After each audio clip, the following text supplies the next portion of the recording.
Բարև դուք դիտում եք հեռանկարը։ Քաղաքական շաբաթն այսօր ամփոփելու ենք ազգային ժողովի քաղաքացիական պայմանագիր խմբակցության անդամ Սոնա Ղազարյանի հետ անդրադառնալով առավել քննարկված իրադարձություններին եւ հայտարարություններին։ Տիկին Ղազարյան, նախ շնորհակալություն մեր հրավերն ընդունելու համար։ Սկսենք վարչապետի երեկվա գրառումներից, որոնց շուրջ լայն քննարկում է ծավալվել, նախ ինչպես եք վերաբերվում այդպիսի գրառումներին։ Նախ եւ առաջ ձեր հարցին ուղիղ պատասխանելու համար մեր քաղաքացիներին թերևս պետք է հիշեցնել, թե ինչից սկսեց այս խոսակցությունը։ Այս խոսակցության մեկնարկը տրվել էր, երբ որ վարչապետը անդրադարձել էր իր այցելած որոշ եկեղեցիների ոչ բարեկարգ վիճակից, բայց բարեկարգությունը ոչ թե շինարարական վիճակին էր վերաբերում, այլ անփույթ վերաբերմունքի։ Օրինակ, երբ որ անպետք իրեր են տեղադրված տարբեր մասերում եկեղեցու եւ առհասարակ, երբ որ մենք խոսում ենք խնդիրներից, իսկ մենք խոսում ենք պարբերաբար խնդիրներից, տարբեր ինստիտուտների, համակարգերի, ինքներս մեր խնդիրների մասին։ Դա նրանից չէ, որ մենք պայքարում ենք այդ երևույթի դեմ, ուզում ենք վերացնել, ինչպես մեկնաբանեց եկեղեցին իրական շատ տարօրինակ ձևով կամ որոշ քաղաքական դիմախոսներ, այլ դա հոգատարության նշան է։ Եվ որ վարչապետը այցելում է մանկապարտեզ եւ տեսնում է անսարք ինչ որ կամ ուրեմն վատկահավորված սենյակ եւ դրա մասին խոսում է, դա ոչ թե որտեվ կրթական համակարգի դեմ պայքար ենք մղում, այլ որովհետեւ հոգատարություն է դրսևորվում։ Նույնը կա եկեղեցու նկատմամբ, նորություն ասած չեմ լինի, որ վարչապետը եւ շատ նրբանկատորեն որոշ խնդիրների մասին մի քանի անգամ խոսել է եւ ըստ էության արձագանքը եկեղեցու չեմ թաքցնի ինձ համար առնվազն տարօրինակ էր, այսպիսի ագրեսիվ, անձնավորված արձագանք արձանագրված խնդիրների նկատմամբ եւ դրան հետեւեց իհարկե վարչապետի երեկվա մի քանի գրառում, որոնք ըստ էության խնդիրներ էին վերհանում, այն խնդիրները, որոնց մասին եթե մենք դուրս գանք փողոց եւ խոսենք մեր քաղաքացիների հետ, բոլորը գիտեն եւ գիտակցում են։ Ուզում եմ ասել, որ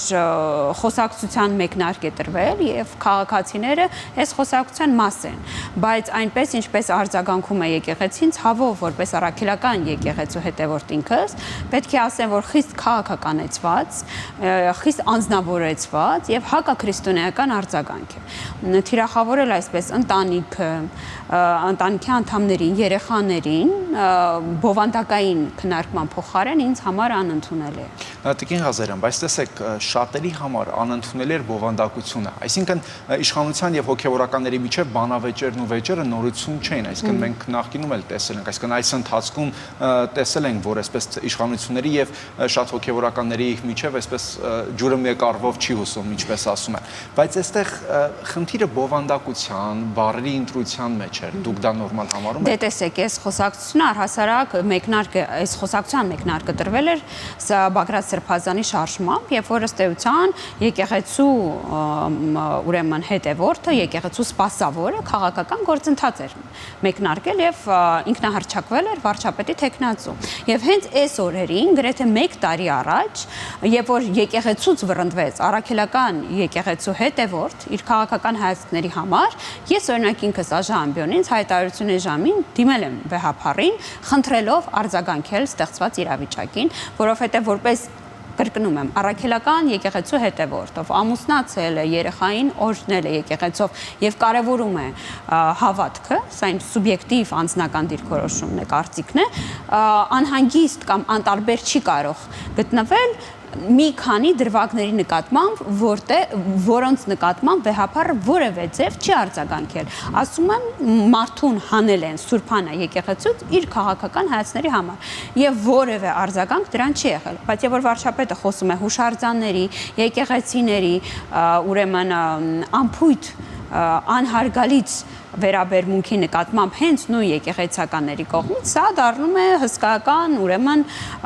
անձնավորված, թիրախավորված արշավի մաս։ Ես կարծում եմ, որ մեր քաղաքացիները պատրաստ են այս խոսակցությանը, խոսակցության խնդիրների մասին եւ հաշվի առնելով, որ հայ ժողովրդի մեծ մասն առաքելական եկեղեցու հետևորդ է, չի կարող սա չանհանգստացնել, բայց միաժամանակ ուզում եմ պնդել, որ ավելի շատ վնաս եկեղեցուն, քան որոշ սրբազաններ են տվել, անհնար է որևէ ուժ եկեղեցուն այդքան վնաս տա եւ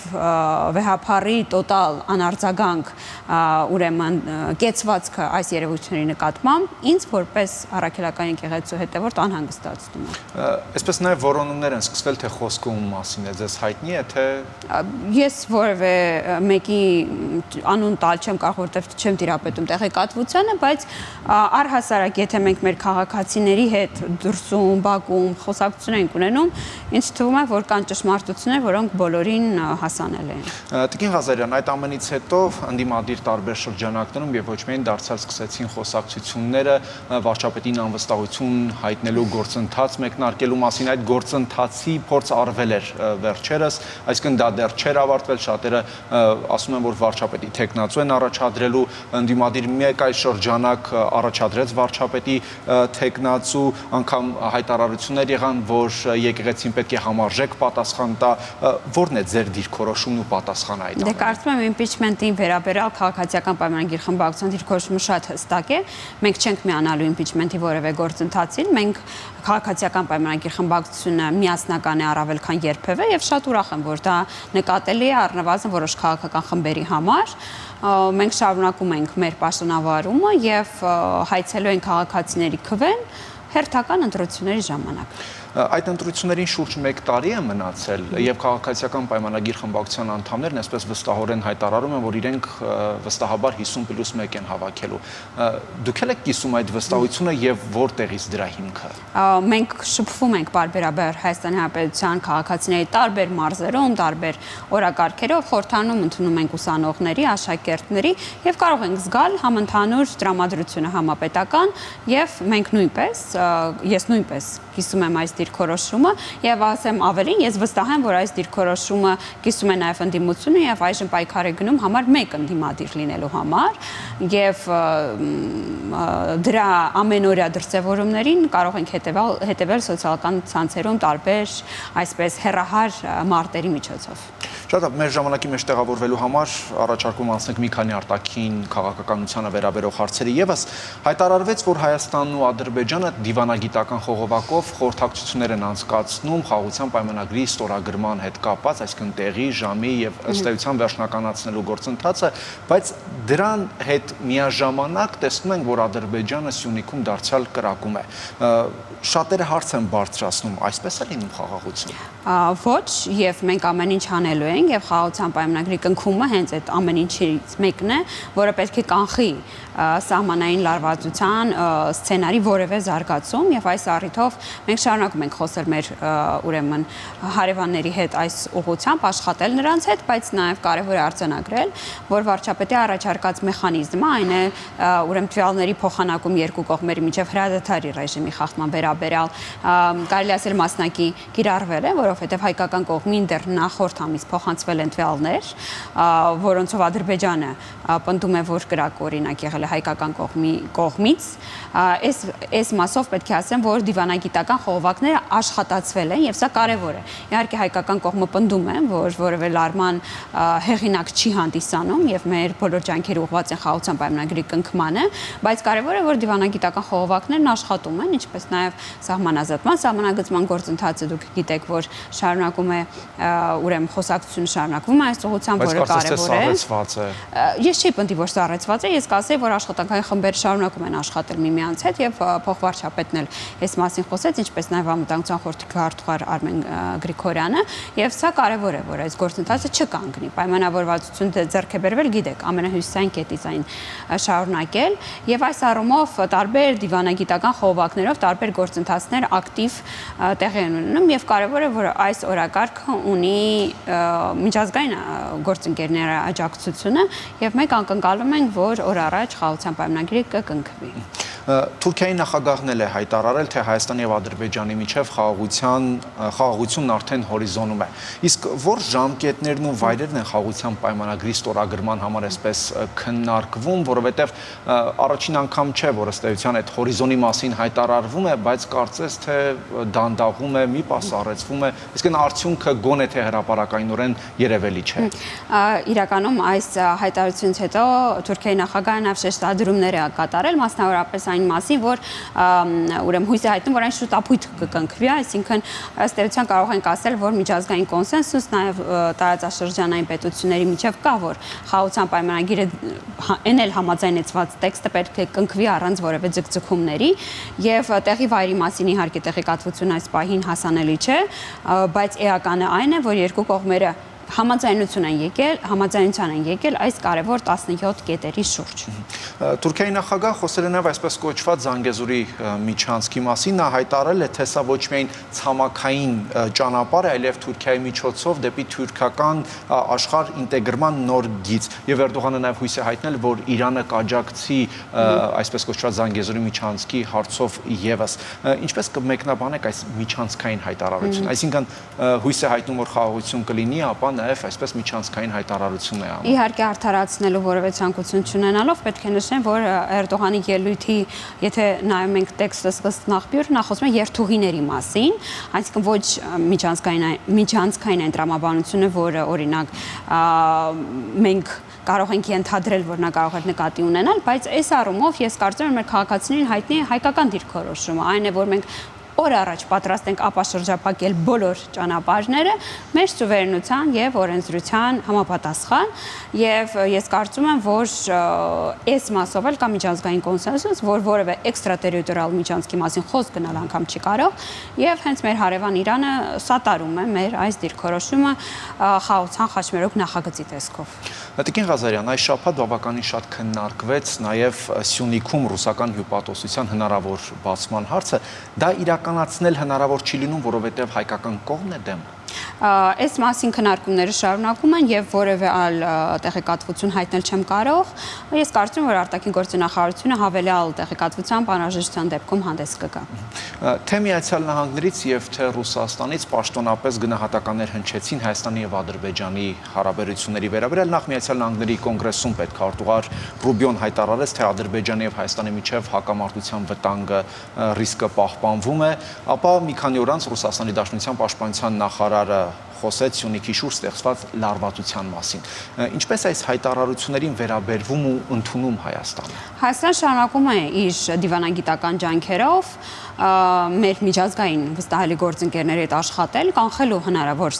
ուրեմն լարվածության սցենարներ եւ այս իմաստով կարևորում եմ թե տարածաշրջանային պետությունների դերակատարությունը, թե Միացյալ Նահանգների դերակատարությունը կանխելու որևէ նման զարգացում, բայց հայկական կողմը հստակ է։ Մենք խաղաղության պայմանագրի տեքստի շուրջ տվել ենք մեր համաձայնությունը եւ ակնկալում ենք ադրբեջանական կողմի համաձայնությունը այս տեքստի կապակցությամբ, ըստ էության խաղաղության պայմանագիրն է, որ պետք է կանխի բոլոր հնարավոր ուրեմն վատատեսական սցենարների զարգացումը։ Այս շաբաթ Հայաստանում էր Միացյալ Նահանգների պետքարտուղարի փոխտեղակալը, այնուհետև Հայաստան այցելությունից հետո ըստ էության այցելեց նաև Ադրբեջան։ Հայաստանն ու Միացյալ Նահանգները դարձան ռազմավարական գործընկերներ, բայց դրանից բխող գործողությունները դեռևս գոնե թե հրապարակայնորեն նկատելի չեն։ Օրինակ Միացյալ Նահանգներից պետք է սահմանապահ ծառայողներ այցելեին Հայաստան, ինչը սակայն տեղի չունեցավ։ Ինչ է տվել մեզ այդ փաստաթուղթը։ Հիմա երբ որ այս ամիսների ընթացքում մենք ամփոփում ենք, արդյունքներն ենք փորձում, եթե կա արդյունք։ Դուք գիտեք, որ շատ ընդդիմախոսներ գուժում էին, որ նոր վարչակազմի պարագայում այն չի գործելու առհասարակ եւ շատ ուրախ էինք արձանագրելու, որ վարչապետի եւ պետքարտուղարի առաջին հենց հեռախոսազրույցի ժամանակ հենց ամերիկյան կողմի հայտարարության մեջ շեշտադրվել է այն հանգամանքը, որ ձեռքբերված պայմանավորվածությունները, այն է ռազմավարական գործընկերությունը շարունակվելու եւ Հայաստանը կարևոր գործընկեր է այս առումով, աշխատանք տարվում է այս կետերի իրացման, որոնք առաջնահերթություն են, դուք գիտեք, Միացյալ Նահանգների հետ կա լայն օրակարգ վերաբերել է թե ժողովրդավարական ինստիտուտների, թե էներգետիկ անվտանգության հետ կապված եւ կարողությունների հզորացում սահմանապահ ուժերի եւ սրանք իրագործվելու են հաշվի առնելով նաեւ այս անցումային փուլը, որը տեղի ունի Միացյալ Նահանգներում, այն որոշ ժամանակ տանում է, բայց այս այցը վկայություն է առ այն, որ Միացյալ Նահանգները շարունակում են առաջնահերթություն տալ Հայաստանի Հանրապետությանը եւ ես շատ ուրախ եմ արձանագրել, որ Միացյալ Նահանգների եւ եւ Հայաստանի Հանրապետության օրակարգերը համընկնում են։ Հիշեցնեմ, որ դա խաղաղության հաստատումն է, ապա շրջափակումն է, սուվերենության հարգմամբ եւ օրենքի հարգմամբ։ Այս ուղղությամբ աշխատանքը շարունակվելու է Միացյալ Նահանգների հետ։ Եվ վերջում, տեսեք, մեկ հայտարարվում է, որ Հայաստանը գնում է դեպի Եվրոպա, մեկ հայտարարում է, որ մենք որևէ բանակցություն չենք վարում Եվրամիության անդամակցելու շուրջ։ Սա ըստ էության նաև իր մեջ որոշակի ուղերձ է պարունակում շատ փորձագետների գնահատմամբ, հատկապես այս վերջին հայտարարությունը։ Հիմա որ ուղղությամբ է ընթանում մեր երկիրը։ Մեր երկիրը գնում է բալանսավորման արտաքին քաղաքականության ուղղությամբ։ Եվրամիությունը շատ կարևոր գործընկեր է մեզ համար։ Դուք գիտեք, թե դիտորդական առաքելության, թե որպես դոնոր, ամենամեծ դոնորը Հայաստանի համար հանդիսանալով, թե ժողովրդավարական օրակարգերով ինստիտուտների ձևավորման եւ անհերքելի է այն դերակատարությունը նաև, որ ունենում է Եվրամիությունը տարածաշրջանային կանոնության ապահովման գործում։ Մենք շարունակում ենք դիվերսիֆիկացիան առևտրի Եվրամիության հետ, գիտեք, որ ձգի արտահանումը հնարավոր դարձավ եւ ուրեմն գից արտադրանքների, մենք խոսում ենք նաև այլ արտադրանքների հնարավոր արտահանման մասին, ինչպես նաև էներգետիկ համագործակցության, եւ ես վստահ եմ, որ մեր քաղաքացիներին բավարարելու է այն արդյունքը, որը մեր իշխանությունը կապահովի Եվրամիության հետ համագործակցության ուղեծրում։ Շնորհակալություն։ Ես եմ շնորհակալ։ Հեռանկարում ազգային ժողովի քաղաքացիական պայմանագիր խմբակցության անդամ Սոնա Ղազարյանն էր։